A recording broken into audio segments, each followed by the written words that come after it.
robotny troll. Róż czasu jednemu pampuniowi tak znogła z dnia na dzień ustał stować ciulik. Bo ze Jankury napoczął słepać prac swoja baba i tak generalnie popod we depresję. Nic ci mu się nie wspomagało. Jak mu ten interes wisiał, tak wisiał, jednakowoż miał ci on mazel i któregoś dniożka, kiedy wracał od doktora w autobusie PKS-u, podsłuchał Ostrowka o biednym maściorzu, łowczorzu, który czynił prąd cuda, a mieszkał ci on poblisku. Na drugi dzień był ci już ten pampuń pod drzwiami tego cudotwórcy. Ten wysłuchał ze pozornością opowieści o problemach naszego pampunia i powiedział: mam na to szimel, dom ci opie takiego jednego maluśkiego trolla, którego chycił kiedyś w Norwegii.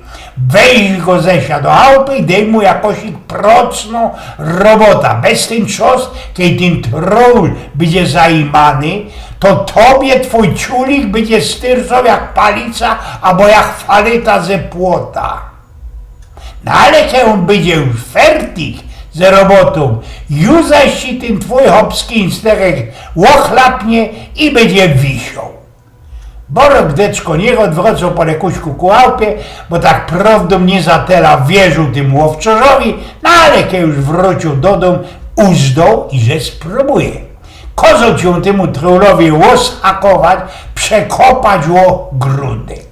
I o dziwo, kiedy ten troll wbił we ziemię pierwsza łopata, ciulik stanął mu jak palica, jak maczuga. Hop ze uciechą ciepnął na prykol swoja mama, napocznął ściepywać nie przyłodzenie i łoros wlazuje rań do szlaf cimra ten troll i rządzi. Jesteś już fertig, skończyłeś robota. Ciulik tego opa wrócił do pierwotnego stanu. Łożeś kurwa, wrzasknął ten pampuń. Tuż bier się za stawianie garaży. Ciulik zaś zapoczął mu styrceć i już się zabierał zaś za ta swoja bala i już zaś wlazuje ten troll. Mam fajrant, skończyłeś stawianie garaży.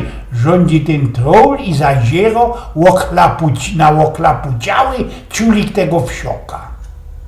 W tym czas stekła ci się ze prykola baba tego pampunia, powiedziała coś ich cichuśko do dakla tego trolla, ten ino pokiwał głową i wartko wylazł ze izby. Ciulik ci już zaś temu istnemu stanu jak faleta, ciepli się oba do prykola i tak ci dupczyli się bez jodła i spaniu całkę 3 dni. Na ostatku hop spytał się Mocka do cieli. A rzeknij ty mi, moja ty roztomieło, coś ty dała za robota temu trollowi i że już bez całkę 3 dni nie wracał. Baba pociągła tego swojego chopa za graca ku jezioru poblisku. Podlazują, zazierają, kukają, a tamten troll siedzi nad brzegiem rybnika, całki welace we mydlina. Co i róz wyciąga ze wody spodnioki tego pampunia, łowaduje je pod słońce i ze złością mrący.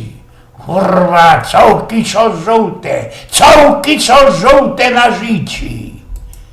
Ojgyn